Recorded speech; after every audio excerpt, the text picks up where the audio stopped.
2021년 5월 7일 금요일입니다. 또 오늘 예배 자리에 오신 모든 분들 주님의 이름으로 환영합니다. 기도하고 예배 시작하겠습니다. 하나님 감사합니다. 오늘도 복된 날 허락해 주시고 또 새 생명 주셨습니다. 오늘도 성령 충만한 복된 하루 될 수 있도록 도와주시고 하나님 함께 하심으로 기쁨 가운데 오늘도 주님의 말씀 순종하며 주님 앞에 영광 올려드리는 귀한 하루가 될 수 있도록 축복하여 주시옵소서. 예수님의 이름으로 기도합니다. 아멘. 이 시간 우리 찬송가 393장 다 같이 찬송 올려드리겠습니다.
하나님의 말씀 열왕기상 13장 23절에서 34절 말씀 보겠습니다. 그리고 자기가 데리고 온 선지자가 떡을 먹고 물을 마신 후에 그를 위하여 나귀의 안장을 지우니라. 이에 그 사람이 가더니 사자가 길에서 그를 만나 물어 죽임에 그의 시체가 길에 버림받으니 나귀는 그 곁에 서 있고 사자도 그 시체 곁에 서 있더라. 지나가는 사람들이 길에 버린 시체와 그 시체 곁에 선 사자를 보고 그 늙은 선지자가 사는 성읍에 가서 말한지라. 그 사람을 길에서 데리고 돌아온 선지자가 듣고 말하되 이는 여호와의 말씀을 어긴 하나님의 사람이로다. 여호와께서 그에게 하신 말씀과 같이 여호와께서 그를 사자에게 넘기심에 사자가 그를 찢어 죽였도다 하고 이에 그의 아들들에게 말하여 이르되 나를 위하여 나귀의 안장을 지우라. 그들이 안장을 지우매 그가 가서 본즉 그의 시체가 길에 버림받았고 나귀와 사자는 그 시체 곁에 서 있는데 사자가 시체를 먹지도 아니하였고 나귀를 찢지도 아니하였더라. 늙은 선지자가 하나님의 사람의 시체를 들어 나귀에 실어가지고 돌아와 자기 성읍으로 돌아가서 슬피 울며 장사하되 곧 그의 시체를 자기의 묘실에 두고 오라 내 형제여 하며 그를 위하여 슬피 우니라. 그 사람을 장사한 후에 그가 그 아들들에게 말하여 이르되 내가 죽거든 하나님의 사람을 장사한 묘실에 나를 장사하되 내 뼈를 그의 뼈 곁에 두라. 그가 여호와의 말씀으로 베델에 있는 제단을 향하고 또 사마리아 성읍들에 있는 모든 산당을 향하여 외쳐 말한 것이 반드시 이룰 것임이니라. 여로보암이 이 일 후에도 그의 악한 길에서 떠나 돌이키지 아니하고 다시 일반 백성을 산당의 제사장으로 삼되 누구든지 자원하면 그 사람을 산당의 제사장으로 삼았으므로 이 일이 여로보암 집의 죄가 되어 그 집이 땅 위에서 끊어져 멸망하게 되니라.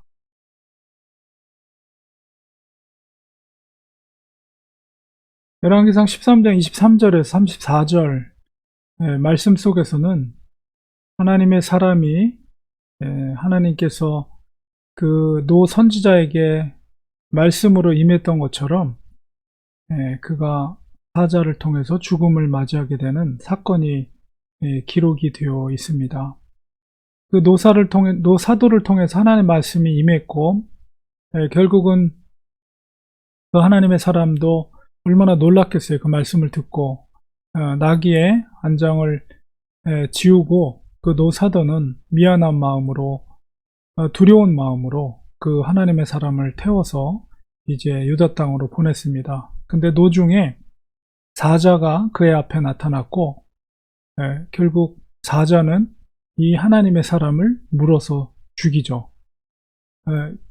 그 옆에 나귀가 있었음에도 불구하고 그리고 죽이고 나서 사자가 이 하나님의 사람을 잡아먹은 게 아니라 그냥 죽이기만 하고 가만히 옆에 서 있는 거예요. 그렇다고 해서 옆에 있는 나귀를 또 잡아서 죽이지도 않고 그냥 가만히 서 있기만 한 것입니다. 그래서 지나가던 사람들이 바로 하나님의 사람의 시신과 사자와 나귀가 있는 것을 보고 이제 성읍에 가서 그 선지자에게 이야기를 합니다. 선지자는 너무 놀랬죠. 그래서 나귀를 타고 그곳에 가보니까 여전히 사자가 있고 나귀는 살아있고 하나님의 사람이 거기에 죽어 있는 것을 보고 그 시체를 거두어서 이제 성읍으로 다시 돌아오고 결국 자기가 거짓말을 한 것으로 인해서 결국 이 하나님의 사람이 죽음을 맞이한 것에 대해서 너무 안타까워하고 그를 위해 슬피 울면서 장사를 지냅니다. 그리고 자기의 묘실에 그 시체를 하나님의 사람의 시신을 장사를 지우고 나서 더 슬피 우는 모습을 볼 수가 있습니다. 노 선지자가 자기의 잘못된 거짓말로 인해서 그 정말 젊은 하나님의 사람이 죽은 거에 대해서 너무 안타까운 거예요. 그리고 자식들에게도 내가 만약 이제 죽게 되거든 하나님의 사람 옆에 나를 같이 장사를 지내달라고 부탁을 하게 됩니다. 그리고 이제 분명하게 말씀하는 것이 32절에 하나님의 말씀, 여호와의 말씀으로 베델에 있는 제단을 향하고 그 하나님의 사람이 사마리아 성읍들에 있는 산당을 향하여 말한 것이 반드시 이룰 것입니다. 이게 가장 중요한 말씀이죠. 하나님께서는 왜 하나님의 일을 하는 하나님의 사람을 사자를 통해서 그 생명을 걷어가셨습니까? 그만큼 이 하나님의 말씀을 대언하는 이 사명이 너무나도 막중하고 중요한 사건이라는 것. 그리고 그가 하나님의 말씀에 어찌됐건 그 노선지자가 거짓말을 해서 그 음식을 먹지 말아야 될 것을 먹고 음료, 포도주를 마시고 한 것에 대해서 하나님께서 그것에 대해서 엄중하게 심판을 하신 것이죠. 그만큼 하나님을 통해서 하나님께서 이 종을 통해서 사마리아 성읍과 베델 제단을 향해서 선포한 말씀이 엄중하다는 것을 이 사건을 통해서 우리가 깨닫게 됩니다. 반드시 그 하나님의 말씀이 이루어질 것이다. 그럼에도 불구하고 33절, 34절에 보면 이스라엘의 왕이었던 여로보암이 깨닫지 못하고 악한 길에서 돌이키지 아니했다. 회개하지 않았다는 거예요.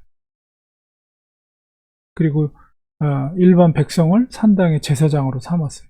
그 산당을 하나님은 인정하지 않았을 뿐만 아니라 산당의 제사장, 최소한의 제사장으로 그 직분을 감당하려면 모세 시대부터 레위 지파가 그 일을 감당하도록 했는데 이 여로보암은 그런 거 다 무시해버리고 아무나 그 산당의 제사장으로 삼아서 원하기만 하면 하고 싶은 사람 손들어가지고 원하면은 그 사람을 산당의 제사장으로 삼았다는 거예요. 이거는 모세 율법도 어떤 계명도 어떤 언약도 다 무시하는 행위입니다. 결국 하나님의 사람도 이렇게 사자를 통해 심판을 잡아먹지 않았다는 건 뭐냐면 이 사자가 하나님의 심판의 도구로 사용되었다는 거예요. 하나님의 사람도 이렇게 하나님께서 엄중하게 심판을 하시는데 하나님을 대적하고 하나님의 말씀을 어긋나고 하나님의 모세를 통해 준 율법과 계명을 무시하는 여로보암을 하나님께서 그냥 두시겠어요? 34절에 보니까 이 일이 여로보암 집에 죄가 되어 그 집이 땅 위에서 끊어져 멸망하게 되니라. 이제 14장으로 넘어가면서 그 심판하는 아주 무서운 심판의 이제 과정들이 진행되게 됩니다. 그러니까 이 사건은 이 하나님의 사람의 죽음의 사건은 하나님의 이 대언의 말씀이 얼마나 엄중하고 두렵고 떨린 말씀인가라는 것을 단적으로 시사하고 있는 사건이다. 우리가 이렇게 볼 수가 있는 것이죠. 더군다나 북쪽 이스라엘의 첫 번째 왕이잖아요. 그리고 그 아이야 선지자를 통해서 옷을 12조각으로 찢어서 그렇게 할 때부터 하나님께서 분명하게 그에게 저주가 아니라 오히려 축복의 다윗 언약과 같은 축복의 약속을 했거든요. 너가 나의 계명을 준수하면 다윗과 같이 너의 가문이 다윗의 가문처럼 계속 그 자리에서 왕의 자손으로서 자리매김할 것이다 라는 일종의 축복의 말씀을 했음에도 불구하고 첫 번째 이스라엘의 왕이 정말 하나님을 대놓고 대적하는 그 목적은 뭐예요? 자기의 인기, 사람 백성들의 마음을 사기 위한 그것 때문에 하나님의 계명과 하나님을 무시하는 행위를 했다는 것입니다. 그리고 이 말씀을 기억하면서 우리가 하나님의 말씀이 얼마나 엄중한 것인가, 그리고 하나님의 언약을 지킨다는 것이 얼마나 소중한 것인가, 우리가 벌을 받는 걸 두려워할 게 아니라 정말 하나님께서 그 약속을 지키는 하나님의 귀한 백성들에게 어떻게 하나님께서 복을 내려주시는가, 우리가 그렇게 생각한다면 우리는 적극적으로 하나님의 계명과 말씀을 준행하는 우리가 되어야 되겠습니다. 기도하겠습니다.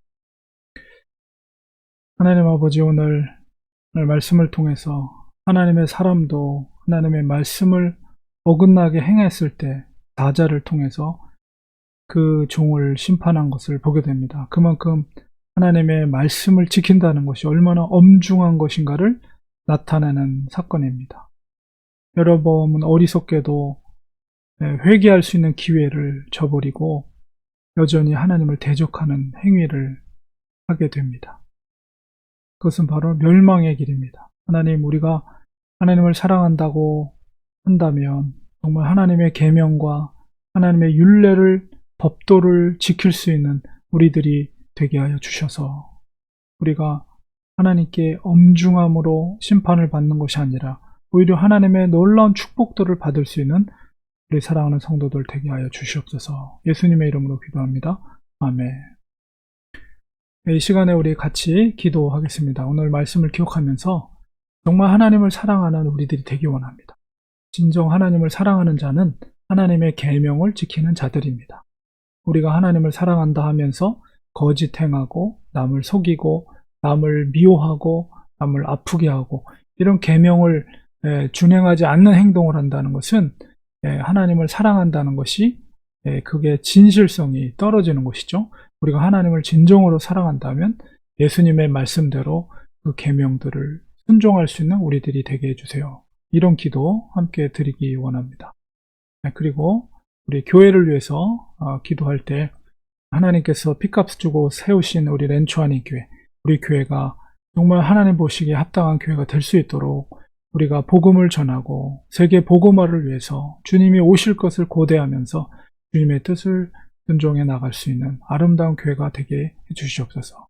교회를 위해서 기도해 주시고, 또 코로나로 인해서 우리가 대면 예배를 못 드리고 신앙생활하는 것이 쉽진 않지만은 그럴수록 우리가 기도와 말씀으로 경건의 훈련으로 더 반석 위에, 믿음의 반석 위에 서서 흔들림 없이 우리 믿음 생활 잘 지켜나갈 수 있는 우리가 될 수 있도록 기도하고, 또 코로나가 어서석히 지나가게 하시며 대면 예배가 회복되고 우리 같이 모여서 예배드릴 수 있는 그날이 어서석히 올 수 있도록 우리 같이 기도하기 원합니다.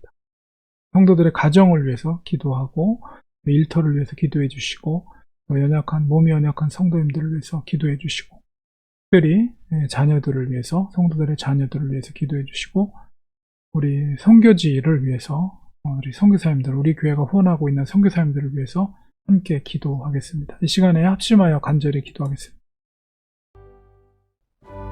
하나님 아버지, 주님을 사랑한다 우리가 고백하지만 진정한 사랑의 모습은 주님의 말씀을 준행하는 것입니다.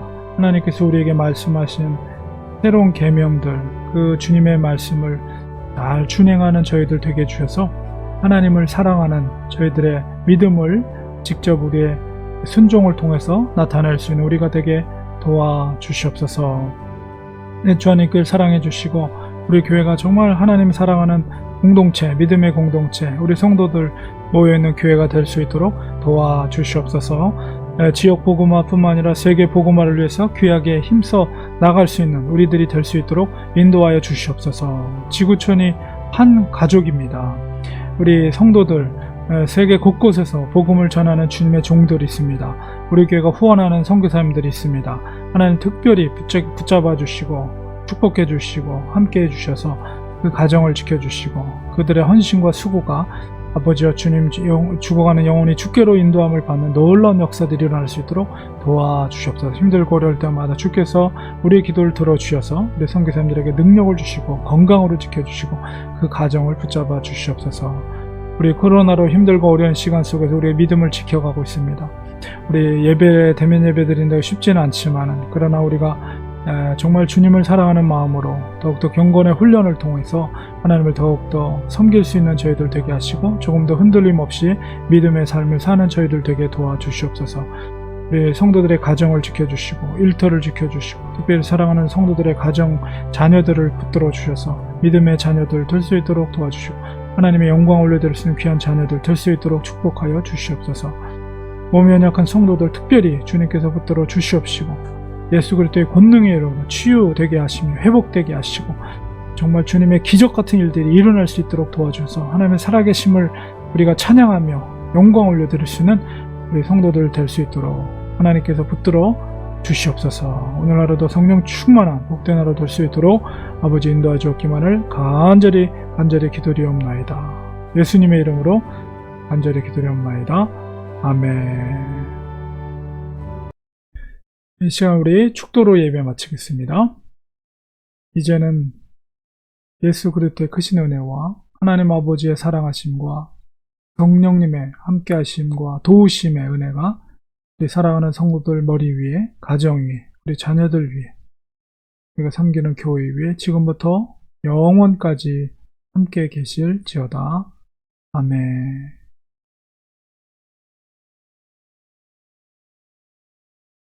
예배를 마쳤습니다. 오늘 금요일입니다. 일주일이 정말 빨리 가는 것 같습니다. 내일 토요일 또 예배 시간에 우리 뵙도록 하겠습니다. 오늘도 건강한 하루, 복된 하루, 성령 충만한 그런 하루 되시기 간절히 소망합니다. 내일 아침에 뵙도록 하겠습니다. 항상 고맙습니다. 감사합니다.